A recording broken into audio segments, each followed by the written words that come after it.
నమస్కారం అండి. నా పేరు డాక్టర్ సువర్చల. జీవా ఫర్టిలిటీ సెంటర్స్లో సైంటిఫిక్ డైరెక్టర్ని. పీరియడ్స్ ఇర్రెగ్యులర్గా ఉంటే ప్రాబ్లమా?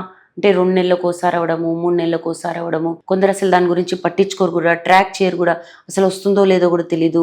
6 నెలలకోసారి అవుతుందని చెప్తుంటారు. కొందరికి లాస్ట్ పీరియడ్ డేట్ కూడా గుర్తుండదు. సో ఈ సమస్యలు మంచివి కావు. ఇలాంటి సమస్య ఉన్నప్పుడు మీరు దానికి కారణం ఏంటో అనేది కనుక్కోవాలి. హార్మోనల్ ప్రాబ్లమ్స్ కూడా ఉండొచ్చు మీకు, లేదా పాలిసిస్టిక్ ఓవేరియన్ సిండ్రోమ్ ఉండొచ్చు, లేదా లోపల ఫైబ్రాయిడ్స్ ఉండొచ్చు, ఎడినోమయోసిస్ ఉండొచ్చు.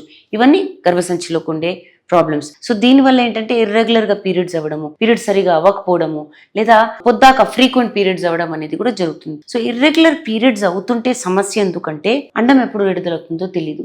ప్రెగ్నెన్సీ కోసం ట్రై చేస్తున్నప్పుడు ఇది ఒక పెద్ద ప్రాబ్లం కావచ్చు. ఎందుకంటే అండం ఎప్పుడు విడుదలవుతుందో తెలీదు, భార్యాభర్తలు ఎప్పుడు కలవాలో తెలీదు. అలాంటప్పుడు సంతానలేమి సమస్యకి ఈ ఇర్రెగ్యులర్ పీరియడ్స్ ఇండైరెక్ట్ గా పెద్ద సమస్య కావచ్చు. దీని కారణాలు మనం కనుక్కోవాలంటే కొన్ని పరీక్షలు చేయాలి.